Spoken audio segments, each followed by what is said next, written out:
काल परवाकडे संजय राऊत येऊन गेले धरणगाव मध्ये, ऐसा पाऊस पडला, ऐसा पाऊस पडला, टांगा पलटी घोडे फरार. आता माझं आव्हान आहे, तुम्ही म्हटले होते ना का जिथं 40 लोक उभे आहे तिथं 40 ठिकाणी आम्ही शिवसैनिक उभे करू. तो कौन है तेरा शिवसैनिक बताओ, कौन उभं राहायला तयार आहे आमच्या समोर, उसका नाम बताओ. हे सगळे पळपुट्टे आहेत, यांना आयात करलेला माणूस आणावा लागेल, दत्तक पुत्र नाम निश्चित करावं लागेल. हीच आमची पहिली विजयाची या ठिकाणी नमुना आहे. मेरे जिस्म में और मेरे जान में बाला साहब का नाम है. मेरे जिस्म में और मेरे जान में बाला साहब का नाम है. आज अगर मैं यहां जिंदा हूं वह उनका ही एहसान है. त्यामुळे बाळासाहेबांचे सगळे विचार सोडून उद्धव साहेब तुम्ही गहाण ठेवून दिले आहेत. त्यांना माहिती आहे, त्यांनी त्यांच्या मीटिंग मध्ये सांगितलं की त्याच्याबरोबर लढणं एवढं सोपं नाहीये. कारण की गुलाबराव पाटलाकडे पैसा नसेल, पण गुलाबराव पाटलाकडे जे सैन्य आहे वो जे सैनिक माझ्याकडे आहे वो थकते नहीं है और रुकते नहीं है, वो बिकते नहीं है और किसके सामने झुकते नहीं है. ही जी ताकद ही तुमची ताकद, माझ्या भरोशावर, तुमच्या भरोशावर मी लढतोय. आणि आज या जळगाव ग्रामीण मतदारसंघामध्ये जे कामं चालली आहेत, ही कामं चालण्याचं मूळ कारण गोपाल बापू बोलले, बंधारे. बापूसाहेब 25-25, 30-30 वर्ष लोक आमदार राहिलेत, पण त्यांना कधी बंधारे सुचले नाही, त्यांना शेत रस्ते सुटले नाही, त्यांना रोड सुचले नाही. फक्त माझी कार्यकर्त्यांना एकच विनंती आहे, मी तुमच्याकरता 58 महिने काम केलंय. माझा आजचा प्रवास जर पाहिला तर मी परवा रात्री मुंबई गेलो, काल मी पुरं दिवसभर मुंबईत काम केलं, पुन्हा आज आपल्याकडे आलो, पुन्हा उद्याच्या दिवशी औरंगाबाद जाणार आहे, परवाच्या दिवशी पुन्हा मुंबई जाणार आहे, मुंबईहून पुन्हा जळगाव येणार आहे. आता वय 58 आहे, तो भी मैं भागता हूं, तरी मी पळतो, तरी मी फ्रेश राहतो, कधी सांगत नाही माझं अंग दुखतंय. आता जो तुमच्या समोर आलोय 2 इंजेक्शन घेऊन आलोय, सांगायचा अर्थ असा आहे की हे जे करतोय हे तुमच्या भरोशावर करतोय. नाही आपण नुसतं रोड गटर वॉटर केलं नाही, आपण लोकांच्या मनात घुसलो. काही काहींनी सांगितलं म्हणे इलेक्शन आलं म्हणून पंढरपूरची वारी केली. अरे केली ना, आम्ही केली पंढरपूरची वारी, आम्ही केली. आम्ही विठोबाला भेटायला गेलो आणि विठोबाला सांगितलं की जो जो आम्हाला आडवा येईल त्याचा सत्यानाश कर.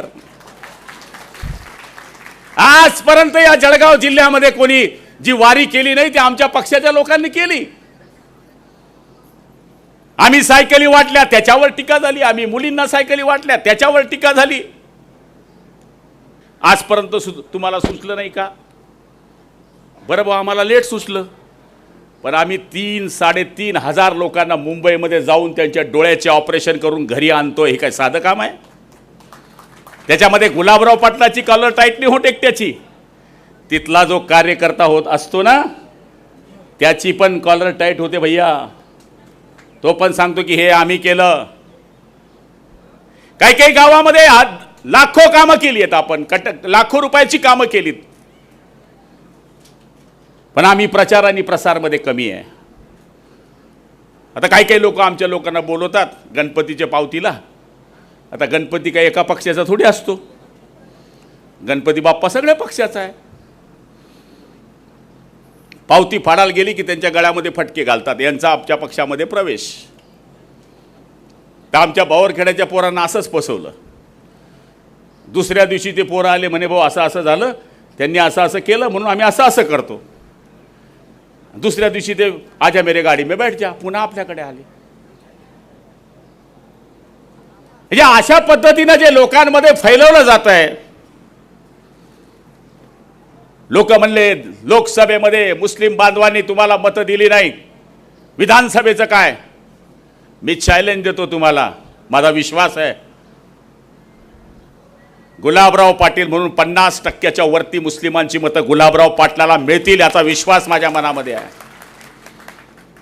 आता धरणगावमध्ये जवळपास 101 मुस्लिमांचा प्रवेश पुढच्या आठवड्यात आहे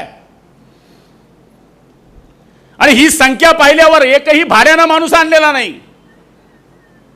काम धंद्याचे दिवस आहे, उडीद मुगचं काम चालू आहे, गिरणा धरण फुल भरलंय, पाटाचे 5 पाणी मिळणार आहेत. हे सगळं असल्यानंतर तुम्ही एवढ्या मोठ्या संख्येनं उपस्थित राहिलात. हे तर गावातले प्रमुख कार्यकर्ते आहे. दोन्ही तालुक्यांची संख्या पकडली मी 3500 लोक मेळाव्याला होते. यांनी प्रत्येकने जर 5-5 लोक भी आमदारकीचा फॉर्म भरायला आणले तर राम बोलो भाई राम हो गया, समज लो आप. आणि लाडक्या बहिणी एवढ्या संतापल्या आहे. एकनाथ शिंदे साहेबांनी सांगितलंय तुम्ही जर आमचं सरकार पुन्हा निवडून दिलं तर 1,500चं 3,000 रुपये करण्याचं वचन एकनाथराव शिंदे साहेबांनी या ठिकाणी केलंय. माणसांना भाव नाही राहिला, एवढा भाव तुम्हाला आला. ST मध्ये अर्ध तिकीट फुकट, माणूस गायब बाई अंदर. का तर 2 भाज्या जास्त येतात. मुलगी जन्माला आली तर तिच्या 18 वर्षाचा होईपर्यंत तिच्या नावावर 1,01,000 रुपये. हे कोणी दिलं? आमचे दाढीवाले एकनाथराव मामू, एकनाथराव शिंदे साहेब. ते आटपतं की नाही आटपतं? देशामध्ये सगळ्या मुलींना मोफत शिक्षण देणारा मुख्यमंत्री कुठे जन्माला आला असेल तर तो महाराष्ट्रात आला. त्याचं नाव आहे एकनाथराव संभाजी शिंदे. आणि त्याच्यानंतर माझ्या बहिणींच्या अकाउंटवर डायरेक्ट 1500. आदमी को मालूम भी नहीं नोट कब आ गई. कोणी पाहू भी शकत नाही. तो बोलेंगे तो बँक मध्ये कोणाची गर्दी जास्त? आई शपथ सांगा, कोरोना नंतर सगळ्यात जास्त गर्दी जर कोणाची पाहिली असेल तर माझ्या माय बहिणीची केली, ती माझ्या एकनाथराव शिंदे साहेबांनी केली. आणि हे टीका करतात की निवडणुका आल्या म्हणून मुख्यमंत्री हे करताय. अरे मला सांगा, माझ्यापेक्षा वडील मंडळी बसली आहे, माझ्या बरोबरीचे काम करणारे लोक बसले आहेत. 2 वर्ष 3 महिन्यामध्ये 13 वेळेस एका जिल्ह्यामध्ये येणारा मुख्यमंत्री कोणी असेल या जळगाव जिल्ह्यामध्ये, त्याचं नाव एकनाथराव शिंदे साहेब आहे. मग सगळ्या बाजूने जर आपण विचार केला, विकासामध्ये एकनाथराव शिंदे साहेबांचं सरकार पुढे आहे. महिलांच्या योजना राबवण्यामध्ये एकनाथराव शिंदेचं सरकार पुढे आहे. नगर विकासच्या योजना राबवण्यामध्ये एकनाथराव शिंदेचं सरकार पुढे आहे. लाडकी बहिणीच्या बाबतीमध्ये मोठा निर्णय घेऊन 46,000 कोटी रुपये देणारा एकनाथराव शिंदेचं सरकार आहे. ज्या शाळांना अनुदान नाही त्यांना अनुदान देणारा एकनाथराव शिंदेचं सरकार आहे.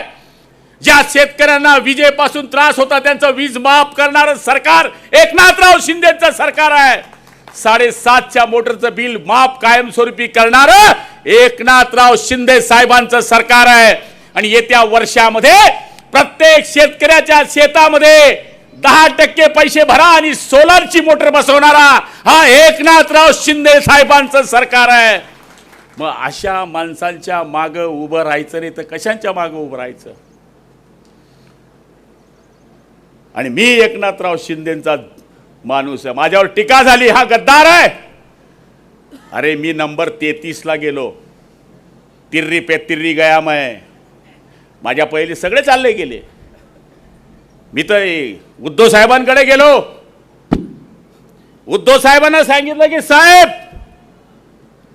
वापीपर्यंत एकनाथ शिंदे साहेब 13 आमदार घेऊन निघाले आहे, त्यांना बोलवू शकतो आपण, थांबवू शकतो.